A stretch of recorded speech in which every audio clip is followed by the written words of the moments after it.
States and First Lady Melania Trump, accompanied by the Crown Prince and Prime Minister of the Kingdom of Saudi Arabia.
Well, thank you very much, everybody. Thank you. What an honor. Well, this is a very special occasion, and it is indeed my honor to welcome to the White House a great friend and a man of leadership, vision, courage, and strength, His Royal Highness Crown Prince Mohammed bin Salman of the Kingdom of Saudi Arabia. And we had a big day today, a very big day for both countries. We've gotten to know each other well over the years, and he has become a true partner for peace and prosperity for our countries and for the world and for peace in the Middle East, which was a crowning achievement for both of us. And I just want to say that Crown Prince Mohammed, we're delighted to have you with us at the White House. Very special, very, very special.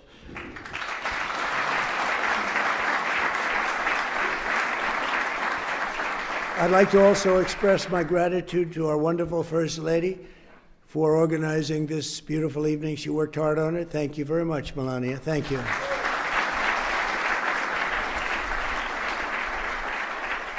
And we're pleased to be joined as well by Vice President J.D. Vance and his magnificent wife, Usha. Thank you. Thank you, J.D.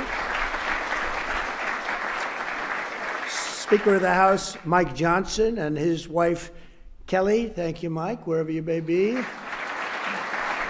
you. Thank you, Kelly. Princess Rima. Thank you, Princess Rima. Such an incredible representative of your country. And you really are. We really appreciate it. Great job you do.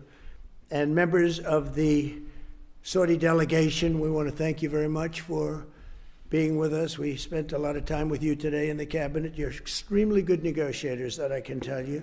So I want to thank you. And we have so many other unbelievable dignitaries. I won't talk too much about you because we'll be here all night. This room is loaded up with the biggest leaders in the world, business, sports. You know, my son is a big fan of Ronaldo, wherever Ronaldo is here. Ronaldo. And Barron got to meet him, and I think he respects his father a little bit more now, just the fact that I introduced you. So I just want to thank you both for being here. Thank you very much. Really an honor.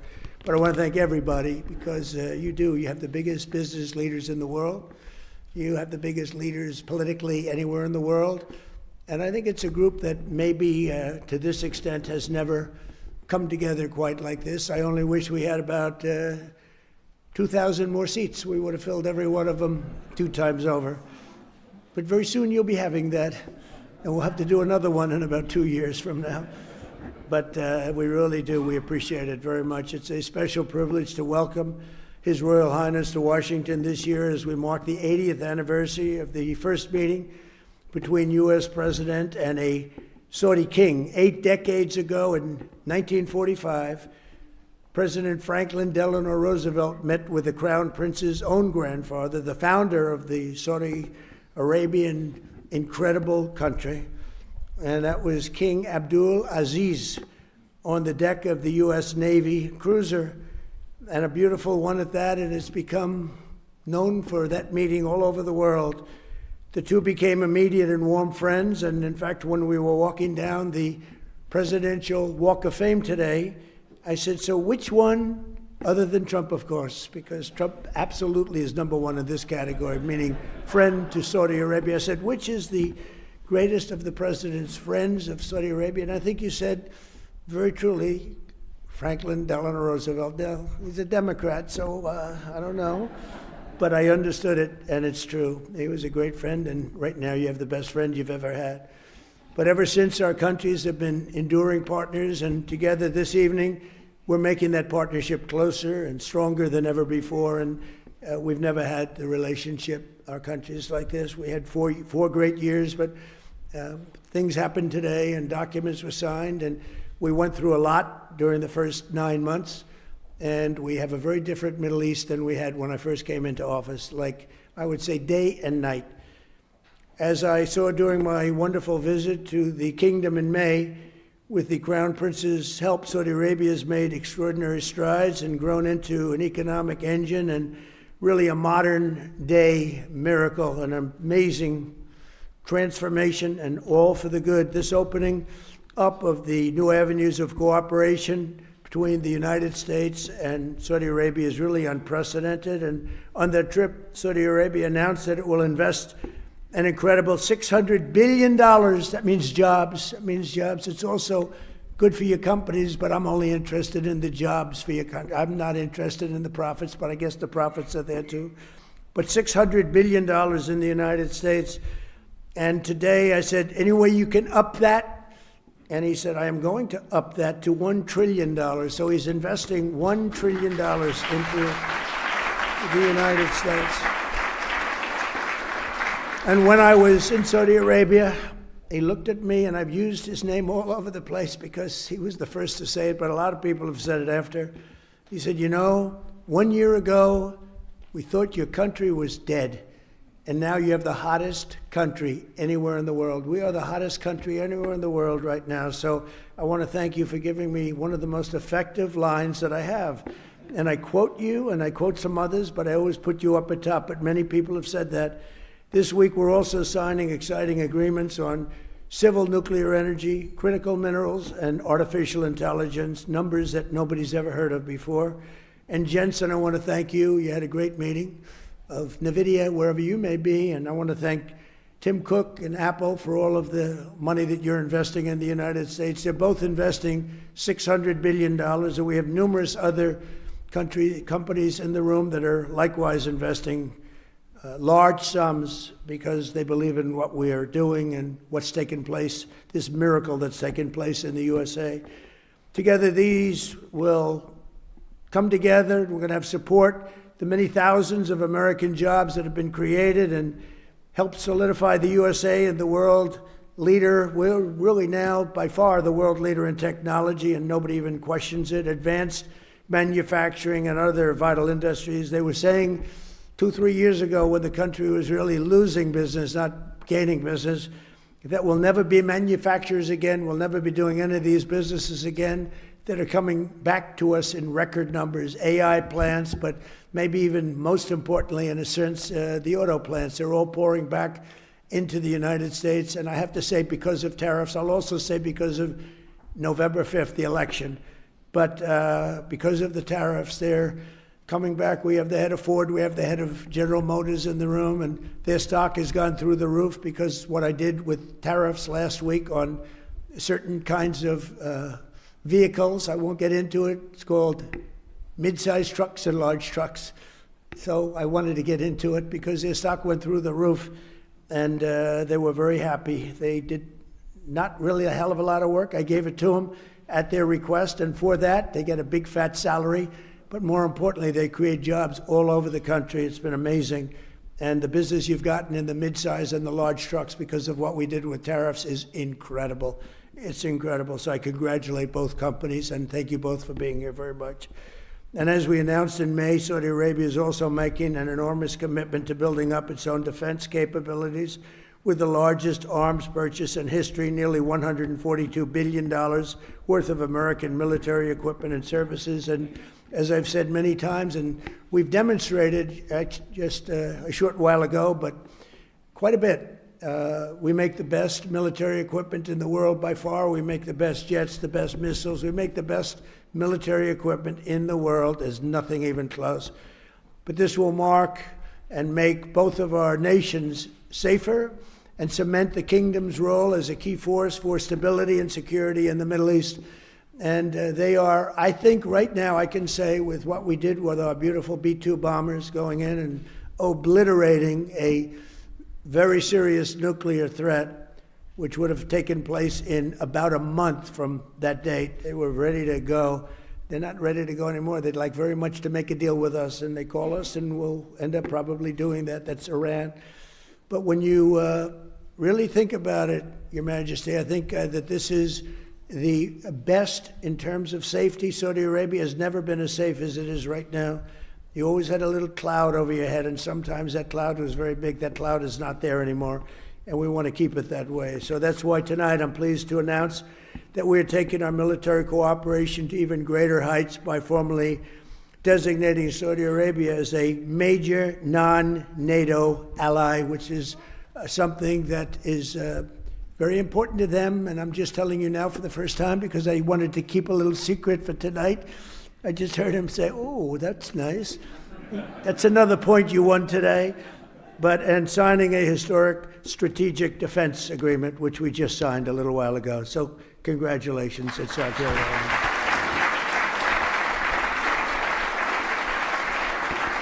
A stronger and more capable alliance will advance the interests of both countries, and it will serve the highest interest of peace, and we all share in peace, and we've never had and been so close to truly everlasting peace in the Middle East. All my life I've heard, oh, peace in the Middle East, but it'll never happen. We did it. Now we have to make sure it matures properly and is really as strong as we think it can be, but we've gotten all good signals. I want to just thank you for all the help, too.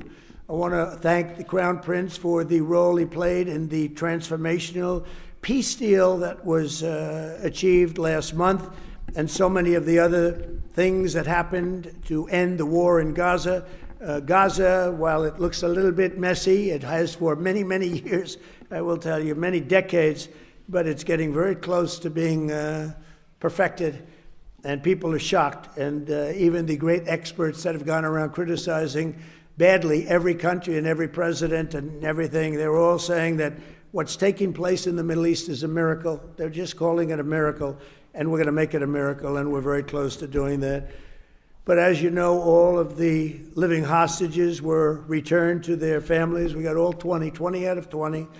And likewise, this sounds terrible, but the parents of the dead people, young men, mostly young men, almost all young men, they wanted those bodies back as much as the parents of the living. The parents of the living would do anything to get their boy back, and they got him back.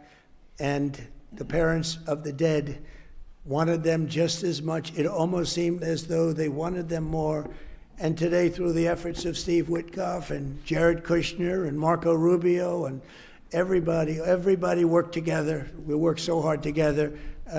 2 more bodies were brought back, and we're up to almost the full count.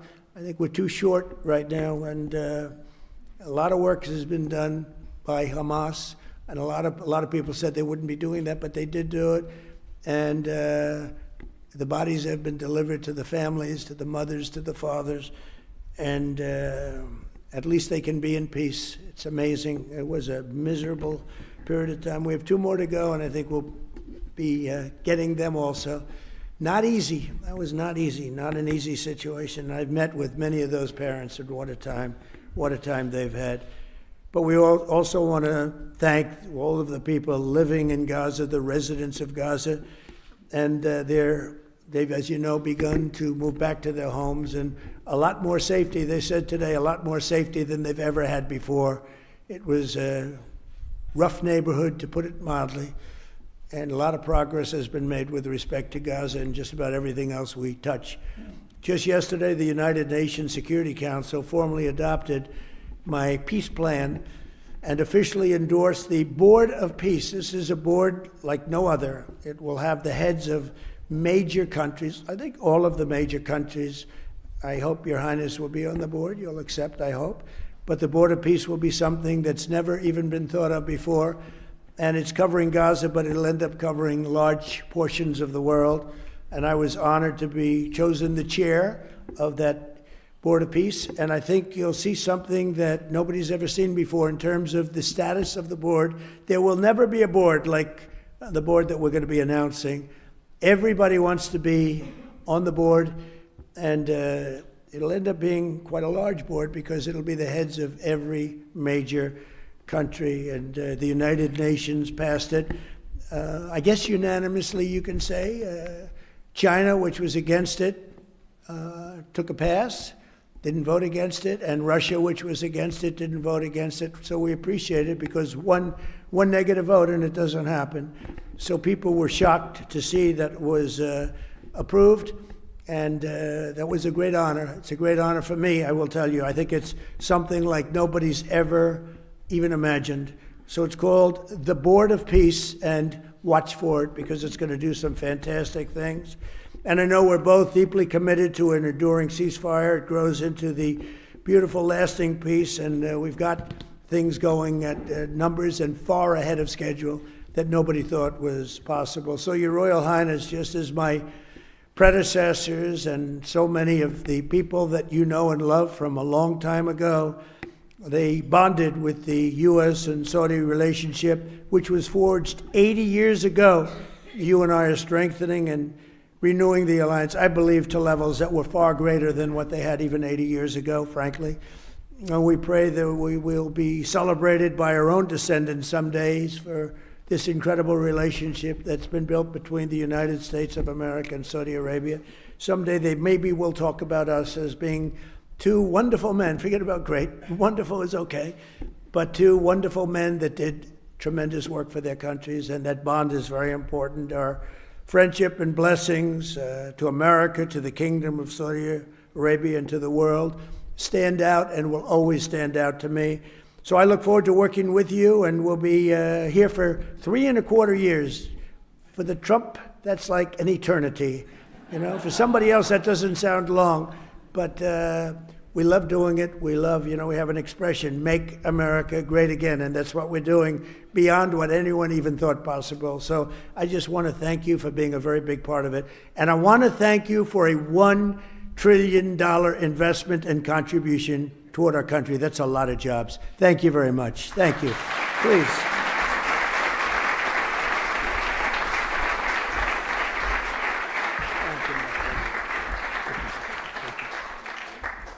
Well, it's too hard to speak after Mr. President.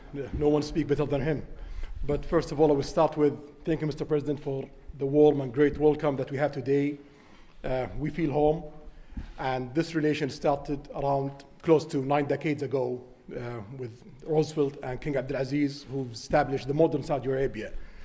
Also, I've known that America is almost celebrating 250 years of establishment. And also in 2 years, we will celebrate in Saudi Arabia 300 years of establishing Saudi Arabia. We've been since the last 9 decades working together in many areas. During the World War II, we was a major supplier for oil. During the Cold War, countering extremism, terrorism, but during that time, we've been also working on a lot of economical opportunities. But today, it's a special day. We think the horizon of the economical cooperation between Saudi Arabia and the rest of America, it's bigger and wider in many areas. We've been signing a lot of agreements that are going to open the door to develop the relation deeper in many areas, and we're going to work on it. We believe the opportunities is huge, so we're going to focus on implementation and keep increasing the opportunities between our both countries. So thank you again, Mr. President. Thank you. And also, before I come here, someone told me that there is in some of the bidding sites that they are bidding on me wearing black suits, and if you bid on me wearing black suits, I'm coming here with the black suits, they're gonna get almost 17x. So I want to tell them, sorry, you lose the bid. Maybe next time. So thank you, Mr. President. Thank you. Very much.